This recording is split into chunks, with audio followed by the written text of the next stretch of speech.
मारे कानी निजरा घुमाए ले वो जी, मोर के पीछे ने थे फिराए देव जी।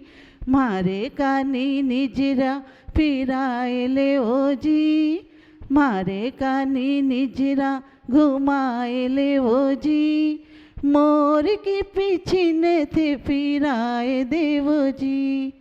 सुन के मियाँ ही आई हारड़ा का साथी हो, सुन के मियाँ ही आई हारड़ा का साथी हो, सुन के मियाँ ही आई हारड़ा का साथी हो। मझधार में है नैया थे ही मारा माझी हो, मझधार में है नैया थे ही मारा माझी हो। मैं भी डूबन लागी माने तार देवो जी, मैं भी डूबन लागी माने तार देवो जी, मोर के पीछे ने थे फिराए देवो जी।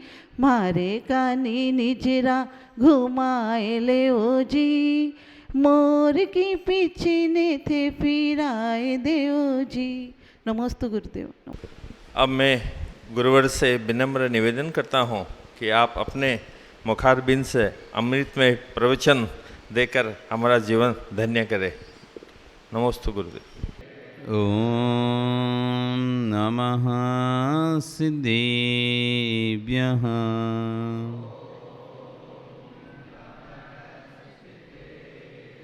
ओम नमः सिद्धेभ्यः।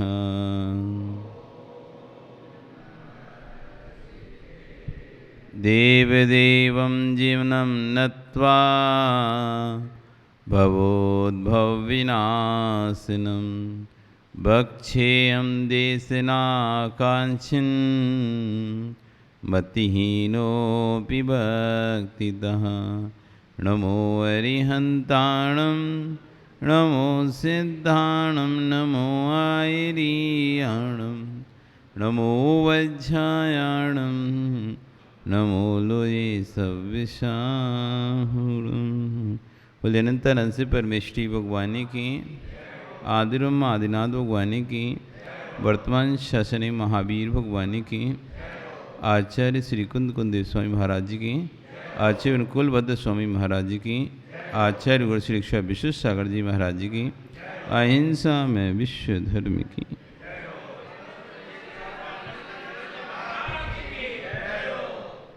बंधु,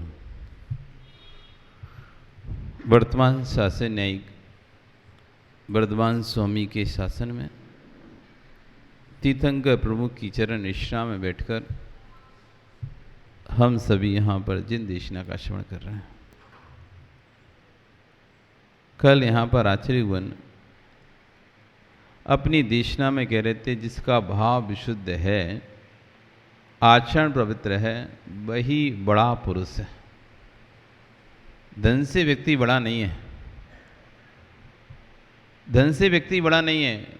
यदि बड़ा कोई है तो जिसका आचरण पवित्र है, जिसके परिणाम विशुद्ध हैं, ऐसा व्यक्ति ही बड़ा है। जिसका भाव विशुद्ध नहीं, आचरण पवित्र नहीं है, वो उज्ज्वल कुल में जन्म भी ले लेने के बाद भी हीन ही है। आप पढ़ते हैं, जिनवाणी शुद्धि पढ़ते ही नहीं पढ़ते? क्या पढ़ते उसमें? धर्म करत संसार सुख, धर्म करत निर्वाण, और धर्म पंथ साधे बिना नर तिर्यंच समान। धर्म करने से ही संसार का सुख मिलता है। ये धर्म ही मोक्ष का सुख देने वाला है, और धर्म से रहित भी मनुष्य होकर भी तिरंच ही है। तिरंच और मनुष्य में अंतर क्या है? क्या पेट भरना आप ही जानते हो? पेट भरना आप ही जानते हो कि तिरंच भी जानता है? तिरंच भी जानता ना। पेटी भरना आप ही जानते हो बस। पेट और पेटी, पेटी समझते हो? घर में पेटियां होती ना, तो पेट भरना आप जानते हो, तिरंज भी जानता है। आप सोचते हो पेटी भरना तो हम ही जानते हैं, देखो तिरंज कहाँ से पेटी भरेगा, घर में इतना सारा संपत्ति तो हम ही लाना जानते हैं। अरे चूहों के बिलों में चल जाओ तो बहुत सारे चिंदी चीचड़ा मिल जाएंगे उनके, बहुत परिक्रम मिल जाएगा उसके अंदर भी, बिल के अंदर भी नोट मिल जाएंगे जो खींच खींच के लाया होगा, चिंदी छितरा सब मिल जाएंगे उसके अंदर। तो जोड़ना तो तिरंज भी जानते हैं।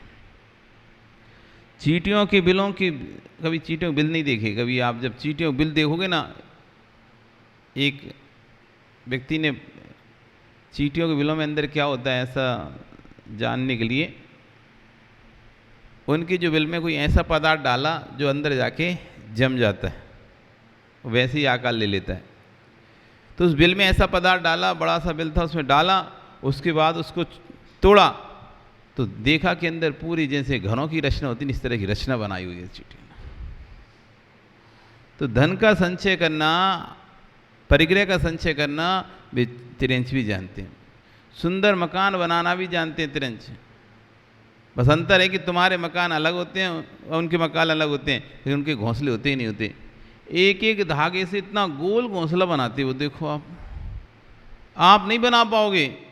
कोई लंबा धागा नहीं है, छोटे छोटे तिनके हैं, कहाँ से कहाँ पर हो रहे हैं, एक के अंदर एक फंसी हुई। आप एक निकालो वो पूरा ऐसा बिखरेगा नहीं, ऐसा अलग नहीं होगा, आप आराम से उठा लो। पूरा सूखे तिनकों से वो घोंसला बनाया जाता है उनका द्वारा, एकदम गोल, बिल्कुल सेब गोल रहता है, उसमें अंडे दे रहे हैं। नीचे भी फोम का जैसा लगा रखा है, किसी प्रकार के अब उनके बच्चों को दिक्कत ना हो, जैसे आपके डल्लब के गद्दे होते हैं ना, ऐसे के अंदर अच्छी घास, पोली पोली मोटी मोटी एकदम सॉफ्ट घास रखते हो। तो वो अपना घर बनाना जानते हैं। कहाँ कहाँ से तिनका लेके आते हैं, सोचो आप, कहाँ कहाँ से तिनका लेके आते हो। एक एक तिनका एक साथ, कोई पूरा तो ले नहीं है, तो पूरा भर के राखे कोई ने रख दिया, उनको भी बनाते रहो उसमें से। अलग अलग जगह से तिनका लेके आते हैं, तब भी उनके घोंसले अलग नहीं दिखाई देता, एक ही तिनका जैसा घोंसला दिखाई देता है। सोचो आप, कभी ऐसा दिखा कि पीला नीला लाल कलर, अलग अलग कलर के अलग अलग तिनके दिखाई दे रहे हैं? एक सा एक कलर, एक प्रकार की घास। आश्चर्य नहीं होता? एक ही प्रकार की घास रहती है, जबकि ऐसा नहीं उन्हें बहुत सारा किसी रख दिया और उसी में से बना लिया उन्होंने। हर बार तिनका ओढ़ के जाते हैं, अलग से लेके आते हैं, पता नहीं कितनी दूर से लेके आते हैं, और एक सी घास, एक सा आकार, एक सा। एक गोही पक्षी होता है, वो तो बिल्कुल कहाँ पे बनाता है? पेड़ की सबसे लास्ट टहनी पे, जहाँ कोई पहुँच ही नहीं सके, ऐसी टहनी पे अपना घोंसला से लटकता है उसका, ऊपर पतला नीचे बड़ा सा, और दो रहते हैं पार्ट उसमें, बीच में रहने का और नीचे रहने का, ऊपर अंडे देने का। डबल स्टोरी रहता है वो। कोई भी बड़ा सा बड़ा आर्किटेक्ट ऐसा बना ही नहीं सकता इतना। और कितनी एक धागे पर वो पूरा लटका हुआ है, एक उस पे लास्ट कोनी पे, बिल्कुल टहनी के, मतलब पत्तियों के लास्ट जितने रहते हैं ना, बिल्कुल शाखा के एकदम लास्ट पे, कोई बिल्ली, किसी प्रकार का कोई चूहा अभी तक नहीं पहुंच सकता उस पर, गिर जाएगा वहाँ तब पहुँचे, पूरा लटक जाएगी। तो ऐसी जगह पे उसने एक धागे से, एक तिनके से अपना घर बना लिया। तो घर बनाना तो तिरंज भी जानते हैं, पेट भरना तिरंज जानते हैं, बच्चों को पालना तिरंज जानते हैं। चिड़िया अपने बच्चों को जबरदस्ती ऊपर से नीचे धकेलती है, ऊपर से नीचे धकेलती है। जब ये बड़े होते हैं तो उड़ते नहीं है ना, तो ऊपर से नीचे धकेलती है, उन्हें सिखाती है बार बार उड़ना। एक बार गिरते हैं, फिर उठा के ले जाती है, फिर ऊपर से फिर धकेलती, फिर गिरते हैं नीचे, फिर उठा लेती है, फिर धकेलती है। ऐसे आखिरी वो अपना पैर फड़फड़ाने लगते हैं, उन्हें सिखाती है। हर जानवर अपने बच्चों को सिखा देता है, चलना फिरना, उठना बैठना, खेलना। तो आप बताओ क्या नहीं करते वो तिरंज? बच्चे को पालना भी वो जानते हैं। वो बिल्ली भी जानती है मेरे बच्चों की मेरी सुरक्षा कैसी करनी है। इस घर से उठाती है, उसे थोड़ा सा भी भान होता है कि यहाँ पर बच्चों का सुरक्षा है, वहाँ से उठा के दूसरे घर में रख देती है। चुईया को लग जाए कि मेरे बच्चों को यहाँ वो है संकष्ट है, वो चुईया उठा कर वो वहाँ से ले जाएगी, आपको पता ही नहीं चलेगा। शिखर जी में चतुर्मास चल रहा था, एक बैग स्टोर रूम में बैग रखे रहते हैं, खाली होने के बाद बैग रख देते हैं ना स्टोर रूम में, तो बैग रखा हुआ था। तो जब बिहार होना था तो बैग मंगाया, जैसे ही बैग मंगाया उसमें देखी तो 4 चुईया। अब क्या करें 4 चुईया का? अब निकाल सकते नहीं है, फेंक सकते नहीं है और सामान रख नहीं सकते। अब वहाँ एक चुईया घूमती रहती थी, छोटी छोटी 4 चुईया उस बच्चे थे उसमें, वो चुईया घूमती रहती थी। तो हमने कहा ठीक है इसको यहीं रख दो। अब पता नहीं देखो उस चुईया को कैसे पता चल गया, कैसे उसको गंध आ गई, क्या हुआ कि अब ये बच्चे यहाँ सुरक्षित नहीं है। सुबह रखा, दोपहर में हम सब महाराज बुलाए, देखो हम तुम्हें कुछ दिखाते हैं, हमारे बैग में चुईया हैं। तो बैग उठा के देखा कोई चुईया नहीं, सारी चुईया गायब। वो छोटी छोटी वो तो चल भी नहीं सकती थी कोई भी, पर सारी गायब। मेरी देखो ले गया लगता है, वो खत्म हो गया। एक दूसरा बैग रखा हुआ था, वो बैग में हमने सांझ आया, दूसरा बैग और उठाना तो दूसरे बैग उठा, फिर चली पता चला चुईया उस बैग में आ गई सारी। अरे रे अब इसका क्या करें? फिर उससे जैसे एक बहान हो जाता है, उनको गंध आती हो, देखा तो वहां से ही चुईया गायब। 6 घंटे 5 घंटे वहां से भी गायब। दूसरी पाटे के नीचे जब पाटा, जब जाते समय क्या कि हमने सोचा चल था ले गया कहीं पे, तो जाते समय अगर पाटा हटा के नीचे देखते कुछ रह तो नहीं गया, सामान गिरा तो नहीं पड़ा।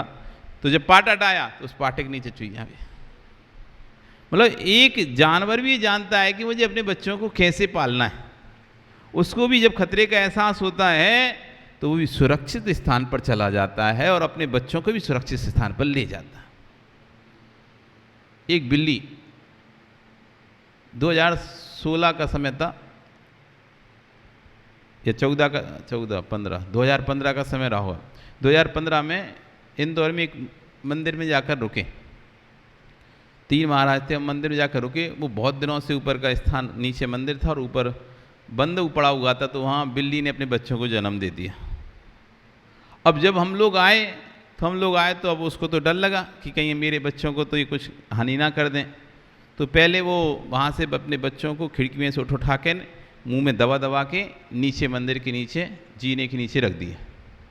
4 बच्चे थे उसके, उसने 4 बच्चों को नीचे रख दिए। पर उसे लगा कि अभी भी सुरक्षित नहीं है, तो अपने बच्चों को ले जाकर मुंह से पकड़ के आधी रात में दूसरे घर में जाके रख रही थी, दूसरे घर में जाके रख रही थी। तो हर जानवर को ये पता रहता है कि मैं सुरक्षित हूं या नहीं हूं, और यदि असुरक्षित अपने आप को महसूस करता है तो वो भी अपना सुरक्षित दूसरा स्थान ढूंढ लेता है। तो सुरक्षा करना ये भी बहुत बड़ी बात नहीं कि आपने बच्चों को पालन किया, ये तो तेज भी कर रहे, बस अंतर क्या रहा तुम्हारे और उनमें?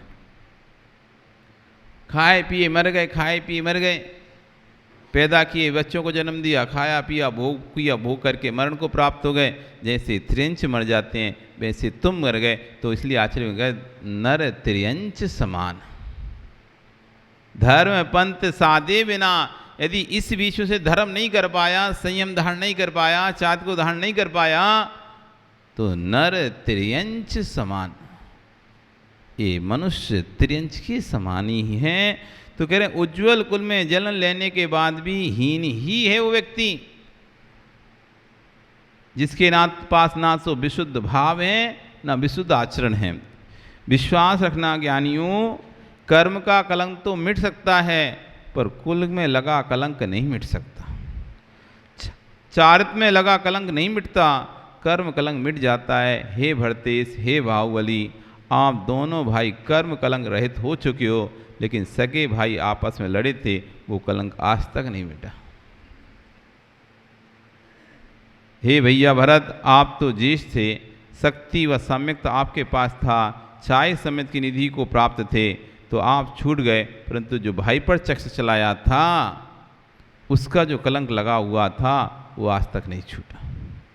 जब भी इतिहास की बात होगी तब यूँ कहा जाएगा कि भरतेश ने अपने भैया पर चक्र चलाया था। मेरे भैया, मेरे छोटे भैया, बड़े भैया जितने भी यहाँ बैठे हो, इतना ध्यान रखना कि घास की रोटी खा लेना, रोटी ना मिले तो नमकार मंत्र पढ़ के संलेखना कर लेना, लेकिन ऐसा कोई कार्य मत करना जिससे कि इतिहास कहे कि आपने ऐसा किया था। पर्याय नहीं बचती, जिस पर्याय में पाप किए वो पर्याय नहीं बचती, जिन परिणामों से पाप की परिणाम भी नहीं बचते हैं, परंतु इतिहास जीवंत रहता है। स्वयं के जीवन में सोचो भैया, जीवन में कितनी भूल की होंगी, वे दिन निकल गए, पुनः तू भगवान का पुजारी बन चुका है, पर उन भूलों का ध्यान तो आता है, वे मिटी नहीं है। आज भी हमने जो भूत निकल चुका है, जो पर्याय हमारी निकल चुकी, जितना समय हमारा निकल चुका है, उस पर्याय में हमने जो पाप किए हैं वो जब स्मरण में आते हैं तो हम संकलिष्टता को फिर से प्राप्त हो जाते हैं। भगवान का पुजारी बन गए हैं, कुछ ही हो गया है, तब भी उन भूलों का ध्यान आता है, वे मिटी नहीं है। जब सारा जगत आपको सम्मान की दृष्टि से देखता है, जिस समय तेरा सम्मान चल रहा था उसी काल में तुझे तेरी करतूती का बोध हो जाए तो सारे सम्मान का आनंद अपमानभूत नजर आता है। देह की चमक का सम्मान है, देह की चमक का सम्मान है, देह की पर्याय का सम्मान तो जगत के लोग कर पाएंगे, पर मेरे परिणामों का सम्मान सिर्फ मैं ही कर पाऊंगा। आचार्य बनिया कह रहे हैं कि शरीर का सम्मान तो दुनिया कर देगी, इस शरीर का सम्मान तो बाहर के लोग कर देंगे, लेकिन अपने परिणामों का सम्मान हम ही कर पाएंगे, अपने भावों का सम्मान हम ही कर पाएंगे। जब शांत बैठेंगे तो दूसरा तो तुम्हारी प्रशंसा कर रहा होगा, लेकिन तुम्हें लगेगा मैं तो ऐसा प्रशंसनीय हुई ही नहीं हूँ, ये तो मुझे कितना अच्छा समझ रहे हैं, पर इनको पता ही नहीं है मैंने इनको छल चुका हूँ, इनको ठग चुका हूँ। जब कभी कोई कस्टमर को जो कि सीधा साधा हो और आप उसे कोई सामान बेच दें और उसमें आप ज़्यादा प्रॉफिट ले लें, आप ले तो लोगे और अब बोल भी नहीं सकते, क्योंकि आपने ले चुके और बोलोगे तो कहेगा अच्छा आपने आगे भी पहले भी ऐसे लिया है क्या।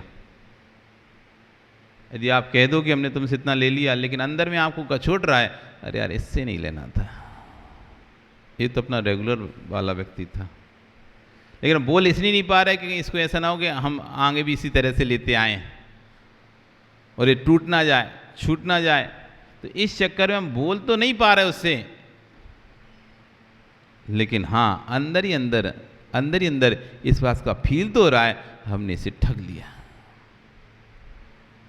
जिसने स्वयं के परिणाम स्वयं के प्रति सम्मान बुद्ध देखें, समझ लेना कि तू महान है। भैया सुनाई दे रहा है सबको, यानी स्वयं के परिणाम से मैं स्वयं का सम्मान ना देखे, समझ लेना तू सम्मान की योग। स्वयं के परिणाम में स्वयं का सम्मान ना दिखे, समझ लेना तू सम्मान के योग्य नहीं है अभी। स्वयं के परिणामों में जब स्वयं का सम्मान दिखे तो समझना कि तू अब सम्मान के योग्य है। क्योंकि बहुत सारी बातें आचार्य बुद्ध ने कहा कि लोग समाज तुम्हें अच्छा कहे, इससे आप अच्छा नहीं है। समाज तुम्हें यदि अच्छा कहती है तो आप ये मतलब ना आप बहुत अच्छे हो, कि समाज तो उतना ही देख पा रही है जितना आप दिखा रहे हो उसे। समाज तो उतनी देख रही है आपको जितना आप उसे दिखा रहे हो। जो आप दिखा नहीं रहे वो समाज देख भी नहीं रहे। आप यहाँ आते हो, यहाँ कर जो करते हो उससे समाज निर्णय करती है अच्छा है बुरा है। आप धर्म ध्यान करो, सेवा, लोगों की सहायता करो तो समाज कहते हैं अच्छा है, लेकिन घर के सदस्यों को तो पता है आप क्या करते हो घर में। घर के सदस्यों को तो पता है ना आप कैसे हो। तो कह रहे हैं समाज सम्मान करे तो आप अपने आप को सम्मानी मत मान लेना, आपके घर के सदस्य आपको सम्मान करें तब समझना आप सम्माननीय। क्योंकि व्यक्ति दूसरों से पूज जाता है, बाहर के लोगों से पूज जाता है, लेकिन घर के लोगों से नहीं पूछता। बड़े बड़े विद्वान होते हैं ना जिनकी बाहर बहुत इज्जत होती है, उनकी घर में दो कोणी की इज्जत नहीं होती है। देख लेना तुम, जिन विद्वानों को तुम हाथों हाथ रखोगे, पंडित जी कहोगे, उनके घर में एक कोड़ी की इज्जत नहीं है। उनकी पत्नी, उनके बच्चे उनको एक कोड़ी की इज्जत नहीं देते। तो कह रहे हैं बाहर सम्मान प्राप्त कर लेना बहुत आसान है। चार मीठे बोल दो, चार अच्छी बातें कर लो, तो कोई भी तुम्हें बाहर सम्मान दे देगा। क्योंकि आपको कितनी मिनट बोलना है, 10 मिनट बोलना है, आधा घंटा बोलना है, 1 घंटा बोलना है। लेकिन घर में जब तक तुम अच्छे से नहीं रहोगे, तो घर में तो 24 घंटे रहना है। तो घर के लोगों से सम्मान प्राप्त करना, आप खुद अपने में आप में फील करो कि आप घर के लोगों से सम्मान प्राप्त करते हो क्या। घर के लोग आपसे सम्मान की भाषा में बोलते हैं कि नहीं बोलते हैं। या तू तड़ाक की ऐसी भाषा में बोलते हैं, डांट फटकार की भाषा में बोलते हैं, चिल्लाने की भाषा में बोलते हैं, गुस्से की भाषा में बोलते हैं। कौन सी भाषा में आप घर के लोगों की बात समझते हो?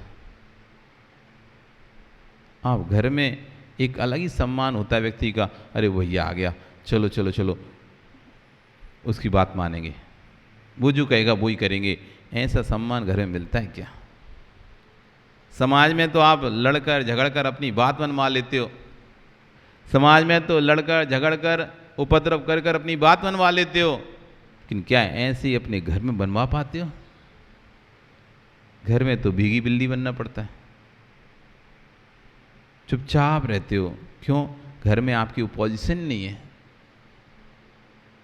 समाज में भले आप दबंगी दिखा रहे हो, लेकिन घर में जाके ऐसे भैया जो वो बेटे की माँ नहीं मान रही, बेटी की माँ जो कहेगी अब ऐसे करना पड़ेगा। घर में किससे दब रहे? समाज में किसी नहीं दबंग, और घर में वो बेटे की माँ, बेटा बेटे की माँ, वो उन्होंने मना कर दिया, नहीं लेना बोली, नहीं करना ऐसा काम, चुप हो गए। तो घर में सम्मान प्राप्त करना बहुत बड़ी बात है। जो घर में सम्मान प्राप्त कर ले, समझना कि हाँ मैं सम्मानी हूँ। वो कह रहे हैं घर में भी सम्मान प्राप्त कर लो, यदि उससे भी ज़्यादा सम्मान तुम यदि अपनी पत्नी से प्राप्त कर पाओ तब समझना सम्मान्य है। तो घर के लोगों के बीच में तुम क्या ही हो, लेकिन बेडरूम में तुम कुछ और ही हो, अपने शयन कक्ष में तुम कुछ और ही हो, और शयन कक्ष के बाहर कुछ और ही तैयार होकर आते हो, कुछ और ही चेहरा होता है। शयन कक्ष में जैसे ही जाते हो तो अपनी पत्नी को, अपने भाई को तुमने जो ठगा है वो भी बताते हो, अपने पिता को ठगा है वो भी बताते हो, अपनी माँ को ठगा है वो भी बताते हो, अपने सगे संबंधियों को जो ठग के आए वो भी बताते हो। शयन कक्ष में जाकर अपनी पत्नी को वो कहती है, अरे सब तो तुम इतना अच्छा मान रहे, तुमने उनको भी ठग लिया। हाँ हाँ हाँ, सबको ठग लिया। जो क्रियाएं आप बाहर नहीं करते, वे क्रियाएं आप कक्ष के अंदर करते हो। उस समय वो पत्नी आपकी क्रियाएं देखती है, उन क्रियाओं से उसे समझ में आता है ये व्यक्ति बाहर कैसा है और अंदर कैसा है। जो बातें और कोई को नहीं पता, वो पत्नी को पता है, आपकी बेटी की माँ को पता है। ऐसा नहीं है क्या? बहुत सारी बातें आपके भाई को नहीं पता, बहुत सारी बातें आपके पिता को नहीं पता, आपकी माँ को नहीं पता, रिश्तेदारों को नहीं पता, किसी को नहीं पता। ये बातें आपने उसको बताई है कि नहीं बताई?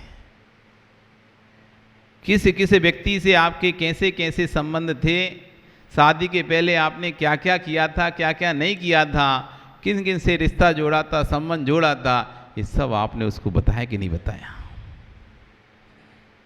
बताया था ना।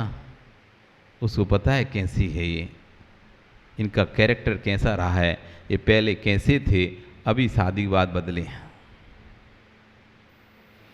तो पत्नी से सम्मान प्राप्त करना बहुत बड़ी बात है। बाहर के व्यक्ति से कर सकता है, लेकिन महाराज जी छोड़ो, होते हैं ऐसे ही हैं, ऐसे बोलती हैं। तुम्हारी देवियाँ कभी आएँ और उनसे तुम्हारे बारे में अरे बहुत, अरे महाराज जी क्या को लगेगा, कोई काम धाम है नहीं घर में, उन्हें बैठे रहते हैं, मंदिर आना नहीं होता। उन्हें पता है तुम्हें कोई काम धाम नहीं रहता। जब कोई कार्यक्रम में आप लोग बहाना बनाते हो कि नहीं नहीं हार में नहीं आ पाएंगे अथवा पूजन में नहीं बैठ पाएंगे, तो देवी कहती महाराज जी इनको बोलो ये पूजन में आए या जोड़े से हार दें या जोड़े से ऐसा काम करें या स्वाध्याय में आए। तो हम उनसे कहते हैं अरे नहीं उनको बहुत काम है। अरे महाराज जी काय का काम है, पता है कमरे में पड़े रहेंगे भी जाके, कुछ नहीं करना इन्हें। बिल्कुल ऐसे ही बोलती हैं, कोई काम नहीं, आप तो ज़बरदस्ती बोलो इनको, नियम दिला दो। आप तो सोचो, वो कह रही है आप तो नियम दिला, ज़बरदस्ती दिला दो, कोई काम नहीं घर में। अभी जाके नहीं अखबार पढ़ना शुरू कर देंगे, जाके मोबाइल चलाना मचकाना शुरू कर देंगे, एक गप्पे लगाएंगे। नलवाड़ी में गौरव नलवाड़ी में थे, तो नलवाड़ी में माताएं आती थी, बोलती थी महाराज जी आप हमारे पति को कितनी भैया बेइज्जती के लिए बोला करो, वो आया करें आप बेइज्जती करने। तो उनके नहीं, वो उनको काम रहता। अरे कोई काम नहीं, तो बाहर कुर्सी डाल के बैठे तो गप्पे करते रहते हैं, बस कौन आ रहा है कौन जा रहा है कौन नहीं आ रहा है कौन नहीं, बस यही देखते रहते हैं। आप तो नहीं जबरदस्ती बुला लिया करो। क्यों करो? बाहर कुर्सी डाली और गप्पे करते रहते थे। नहीं आते थे ऊपर तो उनकी पत्नी आके सुबह कहती थी महाराज जी आप तो बुला ली करो, जबरदस्ती बुलाया करो, कोई काम वाम तो नहीं है, ये तो उधर की फालतू बातें करते रहते, गपचर पचर करते रहते हैं, इसकी बहू, इसकी बेटी, इसका ये, इसके घाव, ये सब चलता रहता है। उन लोगों को पता रहता है तुम्हारी आदतें क्या हैं, कैसी आदतें तुम्हारी, किस तरह के तुम्हारा नेचर है, तुम फालतू बातें करने स्वभाव वाले हो या वास्तविक बातें करते हो, तर्क की बातें करते हो, तर्क संगत बातें करते हो, या इधर उधर की बातों में लगे रहते हो। उसको सब पता है, समझती है, तुम्हारा नेचर समझती है कि तुम्हारा नेचर किस तरह का है। तुम्हारा नेचर यदि भंडा फोड़ वाला है, वो समझती इसका इनका नेचर भंडा फोड़ है, या तुम्हारा नेचर हर जगह टांग अड़ाने का है, उसको पता है कि इसका नेचर टांग अड़ाने का हर जगह। तो कभी कभी बोल देते हैं, पति विरोध करता है, पत्नियाँ कहती महाराज जी उनका तो ऐसे ही नेचर है, वो सब कोई भी आए सबका विरोध करता है, होता उसे कोई अच्छा लगता ही नहीं है, कभी कोई चीज़ उसे अच्छी लगती ही नहीं है। मतलब उसको पता है कि आपका नेचर इस तरह का हो चुका है, आप हर कार्य में टोक लगाते हो, हर कार्य में आड़ा लगाते हो। तो आके बोलती थी महाराज जी और आपका भी कौन सा, ये आपका ही बोलते हैं। अरे महाराज छोड़ो, वो तो उनका काम ही लड़ने का है, लड़ती रहती हो, तो यहाँ भी लड़े वहाँ भी लड़े, उसका काम ही ऐसी बातें फैलाने का है, ये इधर उधर की बातें करने का है। वो तो पंचायत में बैठी रहती है और एक बार फ़ोन आ जाए तो घंटों घंटों फ़ोन नहीं छोड़ती सहेलियों से। दोनों के एक दूसरे के नेचर पता है कि नहीं है? नहीं पता? आदित्य पता है ना? तो अब उनसे सम्मान प्राप्त करना कि जिनको तुम्हारे स्वभाव के बारे में पता है, जिनको तुम्हारे अंदरूनी बातों के बारे में पता है, उनसे सम्मान प्राप्त करना कितनी बड़ी बात है ना? वो कह रहे हैं उनसे भी सम्मान प्राप्त कर लो, कोई बहुत बड़ी बात नहीं है, क्योंकि उनको भी तुमने वही बताया है जो तुमको बताना था। उनको भी तुमने मात्र उतना ही बताया है जितना तुम्हें उनको बताना था, उससे ज़्यादा तुमने उनको नहीं बताया है। बहुत सारी बात आज भी ऐसी आपके दिल में रखी हुई हैं जो आपने आज तक किसी को भी नहीं बताई। यदि उन बातों को यदि आप बता दो, आपको डर है व्यक्ति मुझे छोड़ के चला जाएगा, 100% चला जाएगा। ऐसी बहुत सारी दिल की बातें आपके दिल में हैं कि नहीं है? अब क्या ही बोलोगे, चोर चोर मौसेरे भाई। अब कहानी किसी एक की तो है नहीं है, सभी की है। ओ सिताला पथार के मंत्री, नहीं है कोई ऐसी बात जो आज तक दिल में ना रखी हो, जो तुमने अपनी पत्नी को भी नहीं बताई होगी? तुम सोचो अरे ये क्या ही बताने वाली बात, अब बात खत्म हो गई, अब क्या बता के नहीं, करना क्या है, छोड़ो। जो घट चुका है घट चुका है, अब तो शादी हो गई, अब तो नया जीवन चालू हो गया, ये बात बता के क्यों अपने जीवन में खटास पैदा करना है? आपने वो बातें आज तक छुपा के रखी, आज तक छुपा के रखी। जब जब आपको उस बात याद आती है, आपको वो स्मरण आ जाते हैं, वो दृश्य स्मरण आ जाते हैं, तो कह रहे हैं अपने आप से सम्मान प्राप्त करना ये वास्तविक सम्मान है। ये वास्तविक सम्मान है कि हाँ मैं अपने आप पे विश्वास है, मैंने किसी को ठगा नहीं आज तक, मैंने किसी को धोखा नहीं दिया आज तक, मैंने किसी के साथ गलत नहीं किया है आज तक। ऐसा अंतरंग में विश्वास पैदा होना, ये सबसे बड़ा सम्मान है। तो आचार्य उन कह रहे हैं जिनके स्वयं के परिणाम स्वयं के प्रति सम्मान भूत दिखें, समझ लेना कि महान है। भैया सुनाई दे रहा है सबको? यानी स्वयं के परिणाम स्वयं का सम्मान ना दिखे, समझ लेना तू सम्मान के योग्य नहीं है। स्वयं के प्रति बोध हो गया इसलिए वह सम्मान के योग्य है, पर जिसे स्वयं के दोष समझ में ना आ रहे हों वह असम्मानी है। लोक का सम्मान ऐसा है कि अभी के बेंच बिछा दो तो आप 10 से 15 दिन बिछाते रहना, वाचना के अंत में आपको तिलक लग जाएगा।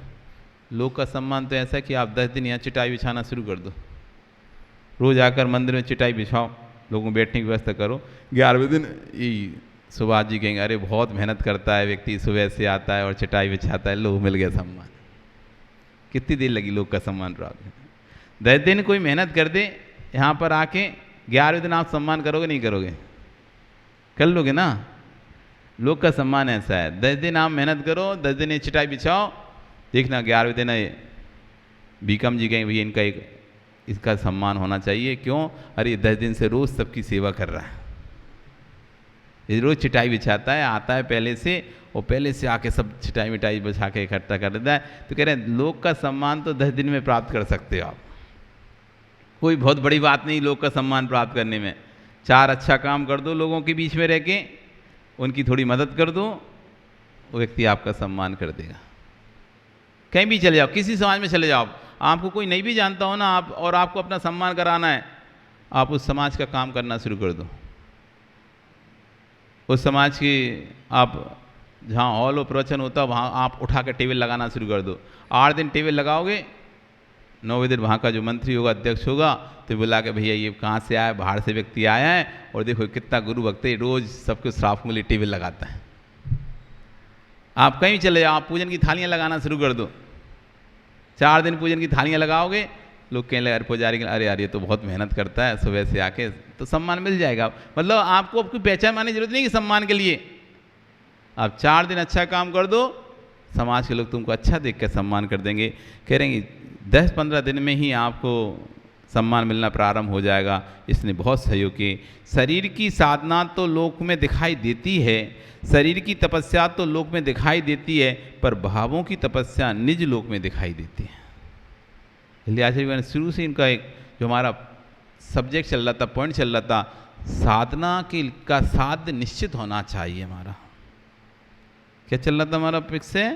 साधना का साध्य निश्चित होना चाहिए कि हम साधना किस लिए कर रहे हैं, क्योंकि शरीर की साधना तो लोक में दिखाई दे रही है, लेकिन भावों की साधना सिर्फ निज लोक में ही दिखाई देगी। इसलिए आचार्यवन कह रहे हैं एक एक सत पर ध्यान दो। हे श्रावक, उस तपस्या को करो जिस तपस्या से कर्म का क्षय हो। कर्म क्षयार्थम तप्यते इति तपा, कर्म क्षय के लिए तपस्या करना है, नाम बड़ाई के लिए तपस्या मत करना। गिनती पूरी करने के लिए तपस्या नहीं करना। मेरे 64 अभ्यास हैं, मेरे 64 अभ्यास हैं, 63 हो गए, 62 हो गए, 2 और करना है, 2 और करना, जिससे मेरे 64 हो जाए, मैं तो गंगा ना आया। आदमी गिनती कर रहा है, मेरे 32 हैं, मेरे 16 हैं, मेरे 10 हैं, मेरे ये बस होने वाले, आज 2 बचे, कल 1 बचेगा, फिर अब खत्म, अब निपट गए, अब फुर्सत हुए, बहुत बड़ी जिम्मेदारी निपटी। तो ये कह रहे हैं आप तपस्या कर रहे हो तो कर्म क्षयार्थम तपते तपा, गिनती के लिए, काउंटिंग के लिए तपस्या मत करना। आप एक एक उपवास कर रहे हो, अब 10 बचे, अब 9 बचे, अब 8 बचे, अब 6 बचे, अब 5 बचे, अब तो 1 और बचा है, बस भगवान जैसे तैसे ये और निपट जाए, अच्छे से महाराज जी आशीर्वाद दो, 1 और निपट जाए। क्या निपट जाए? 1 उपवास और निपट जाए बढ़िया से, तो हम फिर टेंशन फ्री हों। बड़ा टेंशन रहता है, 1 और अच्छे से उपवास निपट जाए तो टेंशन फ्री हो जाए, चिंता मुक्त हो जाए। सोचो आपको कितनी चिंता लगी एक उपवास के लिए, आप साधना कम, काउंटिंग पूरी हो जाए, बीच में छूट ना जाए, हमारी काउंटिंग पूरी हो जाए, काउंटिंग ना खत्म हो। अपनी काउंटिंग के लिए तुम तपस्या कर रहे थे, संख्या गिनती के लिए तपस्या, या फिर आत्म विशुद्धि के लिए तपस्या कर रहे थे। एक माँ कह रही अरे तेरे बीच के 4 छूट गए, अब तो तुझे फिर आज से फिर से करना पड़ेगा, तेरी गिनती गड़बड़ हो गई। 10 करना था, बीच में 4 करके छोड़ दिया उसने, 2-3 साल नहीं किया, अब तो तुझे फिर से करना पड़ेगा। क्यों? फिर से 10 कर, ये तो 4 खत्म, बीच में छूट गए ना, अब गिनती में नहीं आएंगे। अरे तपस्या गिनती के लिए नहीं होती है, तपस्या विशुद्धि के लिए होती है। जहां से विशुद्धि बन जाए वहीं से तपस्या है। गिनतियों से कभी विशुद्धि नहीं बनती है, परिणामों की निर्मलता से, सरलता से विशुद्धि बनती है। ठीक है 4 हो गए थे, अब जितने भगवान की कृपा से हो जाएं ठीक है, हम तो करते जा रहे हैं। 10 हो गए तो 10 सही, नहीं तो जितने हो गए उतने सही। हम कोई गिनती के लिए, इसलिए जो माला फेरते ना माला, तो जो व्यक्ति गिनती के लिए माला फेरता है ना, उसकी माला जल्दी जल्दी फिरती है।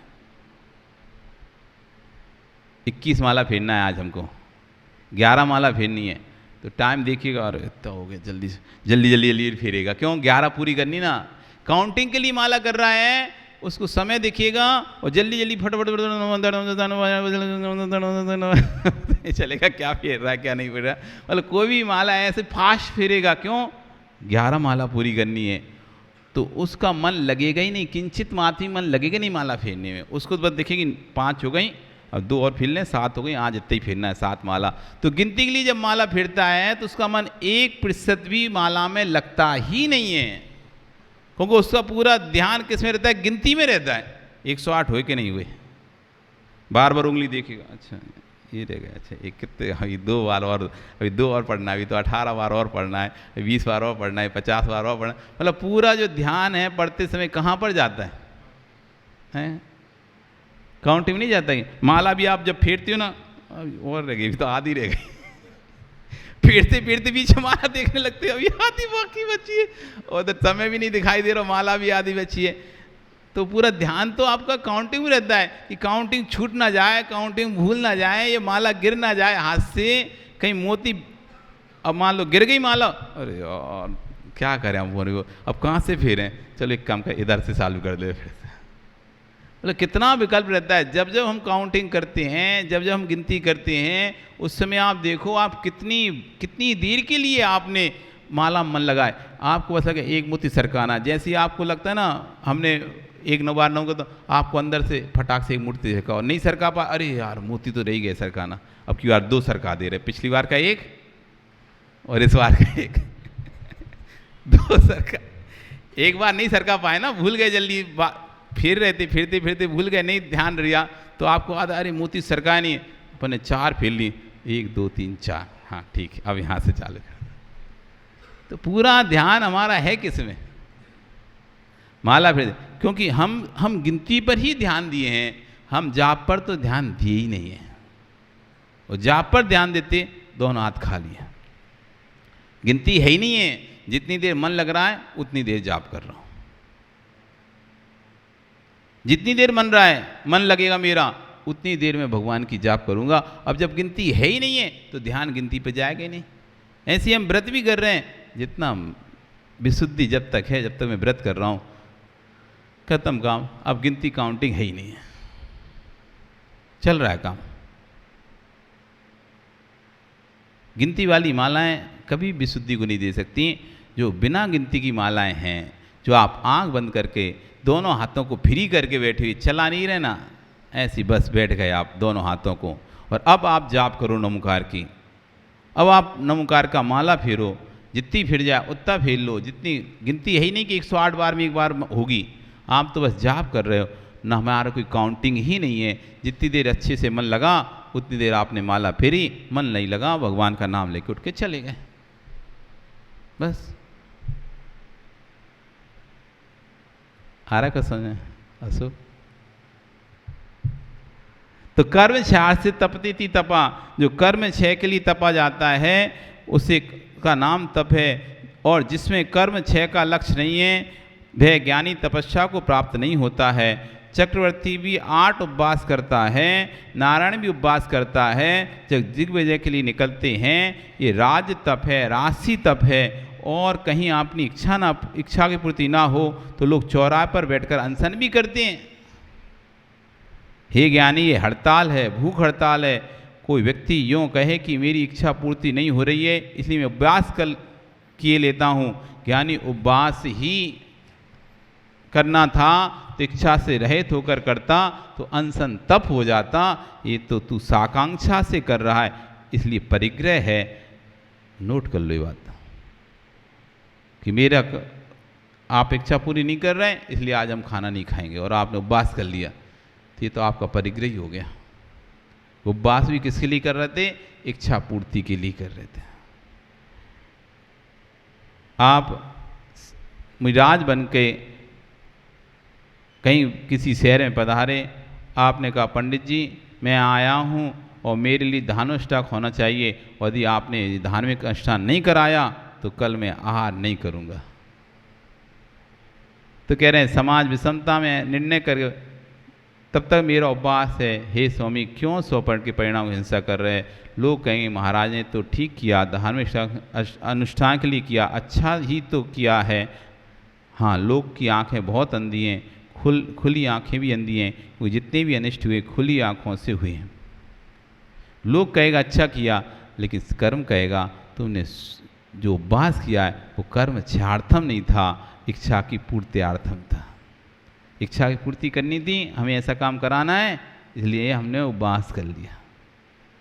तो उपवास का फल प्राप्त नहीं होगा, उपवास आपका लंघन ही है, भूख हड़ताल ही है वो एक तरह से। एक भूख हड़ताल चौराहे पर बैठ के हो रही है, एक भूख हड़ताल कमरे में हो रही है, बस अंतर इतना ही है। हमारा काम नहीं करोगे तो हम आज आहार नहीं करेंगे, ये भूख हड़ताल ही तो है। हमारी मांगे पूरी करो, बस। एक कमरे में बैठ के अपनी मांग पूरी करवा रहा है और एक चौराहे पे बैठ के मांग पूरी करा रहा है, दोनों हैं तो एक ही है। इसलिए आचार्यगण यहाँ पर कह रहे हैं कि साकांक्षा से सहित होकर, आकांक्षाओं से सहित होकर कभी भी अपने तपस्या को मत करो। तपस्या करनी है तो कर्म क्षयार्थम तपते ति तपा, कर्म क्षय के लिए ही तपस्या करो। वही तपस्या सार्थक है जो कर्म क्षय के लिए है, और जो तपस्या कर्म क्षय के लिए नहीं है वह कितनी भी कर ली जाए, भारी मात्रा में भी कर ली जाए, उससे कोई भी फायदा होने वाला आपको नहीं है। अब आपकी जैसी मर्जी, जम रुचि तम कुज्जा। अब जैसा रुचि, आचार्य काम है समझाने का, उन्होंने समझा दिया। अब आपको जम रुचि तम कुज्जा, जैसा रुचि वैसा करो। आपका समय हो गया, कल फिर आओगे, पर आ रही तो फिर चर्चा करेंगे। बोली भगवान महावीर स्वामी की।